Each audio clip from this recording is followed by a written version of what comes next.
Just want to start off with some team news ahead of Everton. We saw Kelechi go off with a looked like groin injury. How is he?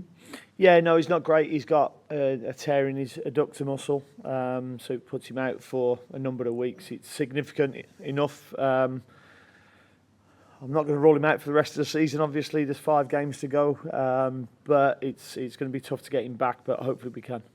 I imagine for him, he'll be quite gutted then to miss the run-in. I mean, what's he been like since? Yeah, no, he's disappointed. Obviously, just scored 2 goals in 2 games, and was putting in a good performance. So it's unfortunate for him, but like always, it gives opportunities for others as well now. Johnny Evans, is he any closer to returning? Johnny, we're hoping to have training tomorrow. He hasn't trained for a couple of weeks. We had the viral infection and then a calf injury. So we're hoping he'll be back on the grass with us tomorrow. Any other injury concerns at all? No, Ricky's still progressing nicely, so he should be back soon, we're hoping. That's about it, really. Yeah. Just looking ahead to Everton, it just feels, especially after the midweek results, like a huge game. I wonder how you handle that pressure with the squad and for yourself going into it. Well, pretty much the same as we handled the Leeds game. It's a big game for both teams. With the positions that we're both in the league, and with games running out, obviously. This time we'll have home advantage, and we want to use that to our best advantage as we can. Jamie Vardy was back on the score sheet against Leeds. I imagine, like you said about the King Power and the advantage, being an atmosphere he'll thrive off of. What's he been like since you've arrived? Yeah, no, he's been really good. I think I said from the first moment he's trained really well, got a really good appetite for the game, a great understanding of the game as well. He's engaged in meetings we've had, and really pleased to see him get his first goal for a while. As I said after the game on Tuesday night, he won the penalty against Wolves. Didn't get much of a look in against Man City, but after watching Man City against Arsenal, 3-1 wasn't a bad result there now, was it? So, he's done really well, to be fair, and I'm pleased he scored. With 5 games left, do you start thinking about a target of points you need? And if so, can you share? Yeah, no, still no target of points, because it all changes, after the number of games that are being played.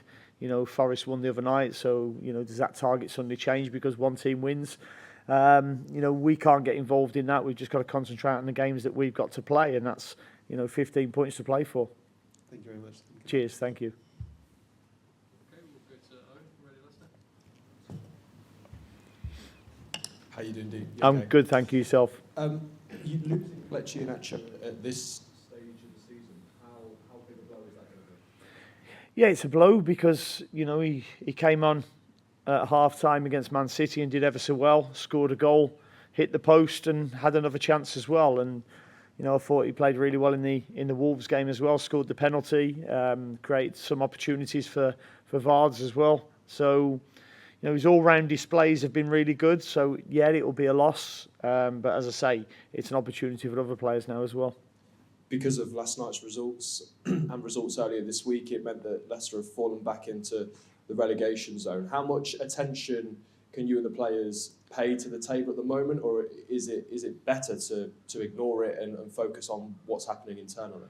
I think all you can focus on is your own performances. We're not in control of anything that goes on away from here. I've said that all along.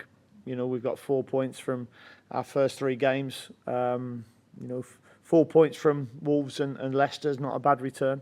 But we'll be going all out to get a win against Everton. And then Fulham after that. And that's all we can control, really. And, look at the table, after that and see where we're at. There's going to be a lot of focus and I guess pressure around from the fans and the media and everyone ahead of a Monday night because of where the 2 clubs are going to be in the table. Is that a good thing for the players maybe to feel a little bit of that pressure, or would you prefer to kind of take that off of them a little bit? I just wonder how you see that from your standpoint.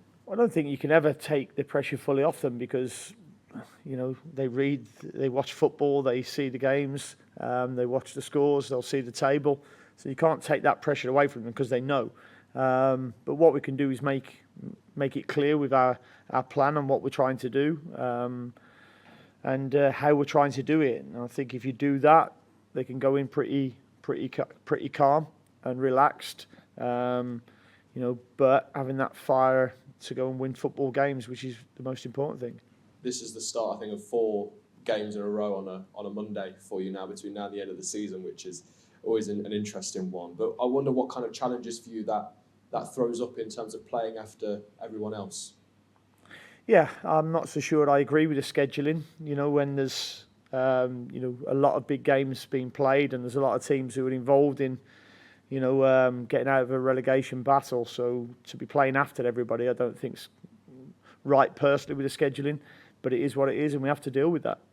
Final one from me, Dean, but what kind of test tactically and on the pitch as well are you expecting from Everton on Monday night? I expect a real tough, committed performance from them. I thought they were really good in the first half last night, and up until probably the second goal, I thought the second goal took the game away from them a little bit. But I saw Sean's comments after the game, and I would fully agree with him. I thought they were full value in performance-wise in the first half.